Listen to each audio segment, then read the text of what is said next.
రాత్రి 7:30 మీ ఈటీవీలో.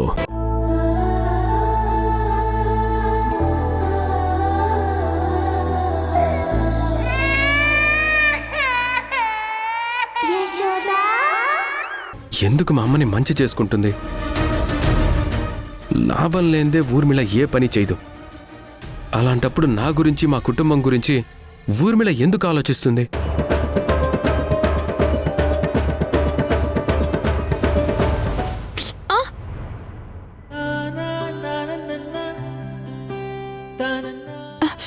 ఏమైంది యశోద? కంట్లో ఏదో పడింది హరి. ఒక్క నిమిషం ఉండు.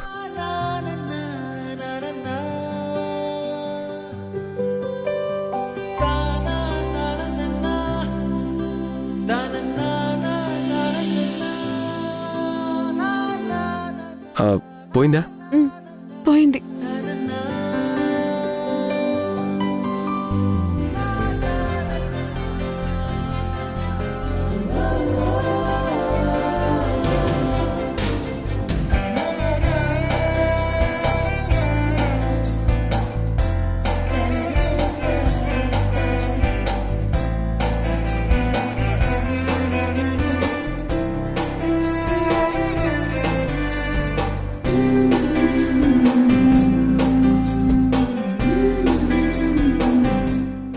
ఏంటిది?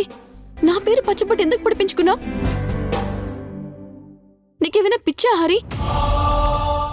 అరే, ఇప్పుడు ఈ పేరు నీ అత్తయ్య చూస్తే ఎంత పెద్ద గొడవ అవుతుందో తెలుసా? ఇలా పచ్చబొట్టు పడిపించుకోవాల్సిన అవసరం ఏమొచ్చింది? అసలు నా పేరు ఎందుకు పచ్చబొట్టు పడిపించుకున్నావు? అయినా నేను నీకేమవుతానని? నువ్వు నాకేమవుతావో నీకు తెలియదేమో కానీ నా మనసుకి తెలుసు, నాకు తెలుసు.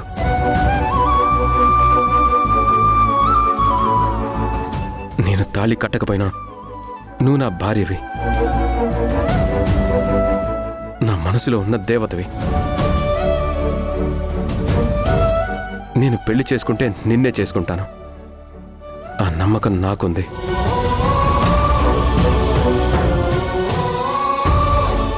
అర్థం చేసుకోవడం చేసుకోకపోవడం అది నీ ఇష్టం. అందుకే నా ప్రేమకు గుర్తుగా నా భార్య పేరు నేను పచ్చబొట్టు పొడిపించుకున్నాను. హరి, నీ ప్రేమని చూస్తుంటే నాకు భయమేస్తోంది హరి. దేనికి యశోద? అత్తయ్య నీ మీద చాలా హోప్స్ పెట్టుకుంది. నీ పెళ్లి గ్రాండ్గా చేయాలని, నీకు మంచి అమ్మాయిని తీసుకురావాలని, సమాజంలో నీకంటూ గుర్తింపు రావాలని ఇలా ఎన్నెన్నో ఆశలు నీ మీద పెట్టుకుంది. నన్ను పెళ్లి చేసుకోవడం వల్ల నీకు సమాజంలో గౌరవం దక్కదు, అత్తయ్య కూడా ఆనందంగా ఉండదు. ఇదంతా నీకు అవసరమా చెప్పు? చూడు, చుట్టుపక్కల జనాలందరూ నా వైపు అదోలా చూసి నీ వైపు వేలెత్తి చూపిస్తారు. దయచేసి నా మాట విను. ఏం చెప్తావు యశోద? నువ్వేం చెప్పినా నేను వినను. కానీ నువ్వు గుర్తుపెట్టుకోవాల్సిన విషయం మాత్రం ఒక్కటే, నేను పెళ్ళంటూ చేసుకుంటే నిన్నే చేసుకుంటాను.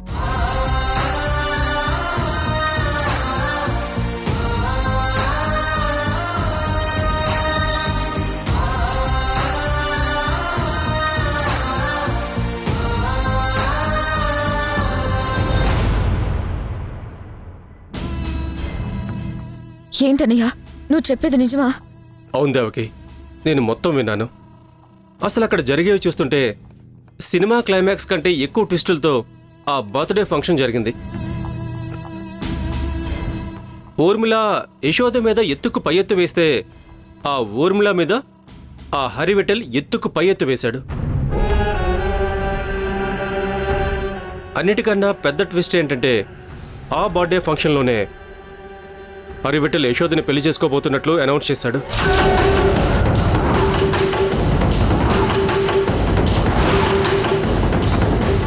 అసలు నాకు అర్థం కాని విషయం ఏంటంటే, ఎక్కడా యశోద పేరుని యశోద అని హరివిఠల్ చెప్పకుండా దేవకి దేవకి అనే చెప్పాడు. అలా చెప్పడం వెనక ట్రిక్ ఏంటో నాకైతే అర్థం కావట్లేదు. మొత్తం బ్లాంక్గా చూస్తూ ఉండిపోయాను.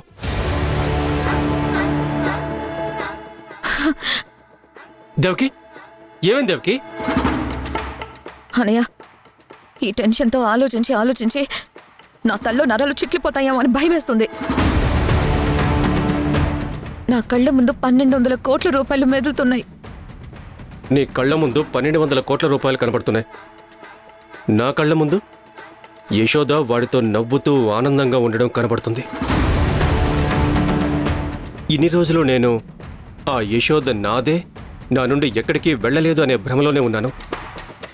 కానీ ఆ హరివిఠల్ ఈరోజు యశోద తనకి కాబోయే భార్య అని చెప్పేసరికి నేను భ్రమలో నుంచి బయటకు వచ్చాను దేవకి. అసలు ఇప్పుడు ఏం చేయాలో నాకు అర్థం కావడం లేదు. అర్థం కావట్లేదు అని అంత కూల్గా మాట్లాడతావేంట్రా? ఆ ఊర్మిళ చెప్పిన అడ్డమైన పనులన్నీ చేసావు కదా, ఎప్పుడు నువ్వు భయపడలేదు. నిన్ను మొన్నటిదాకా యశోద మెడలో తాళి కడతాను అంటే నేను అమ్మ నిన్ను ఆపుకుంటూ వచ్చాం. ఇంకిప్పుడు ఆపం. నువ్వు వెళ్ళి తాళి కట్టేసాయి. ఆ హరివిఠల్ యశోద మెడలో తాళి కట్టే లోపు నువ్వు ఆ యశోద మెడలో తాళి కట్టేసాయి.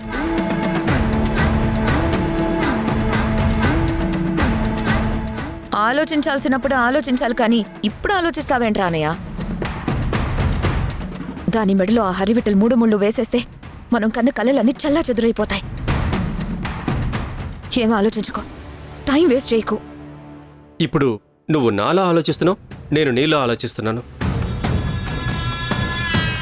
ఆ యశోద అన్నిటికీ తెగించేసింది. నేను తన మెళ్ళలో తాలి కట్టినా అది తెంచి నేల మీద పడేదని గ్యారంటీ ఏంటి? యశోద మనసులో నుంచి ఆ హరివిఠలైనా తప్పించాలి, లేదా ఆ హరివిఠల్ని భూమి మీద నుంచి అయినా తప్పించాలి.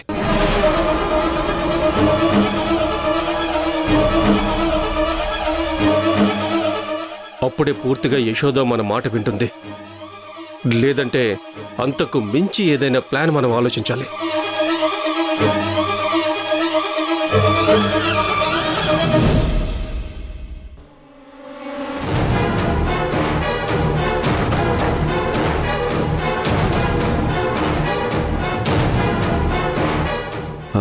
నువ్వు ఇంకెక్కువేం ఆలోచించక యశోద, ప్రశాంతంగా ఉండు. ఏం జరగాలనుంటే అదే జరుగుతుంది. అర్థమైందా? అలాగే హరి, నేనేమీ ఆలోచించను. కానీ నువ్వు కూడా అత్తయ్య దగ్గర కోపంగా మాట్లాడుకు, ఇరిటేట్ అవ్వకు. అసలే అత్తయ్య అప్సెట్గా ఉన్నారు. అలాగే యశోద, బాయ్.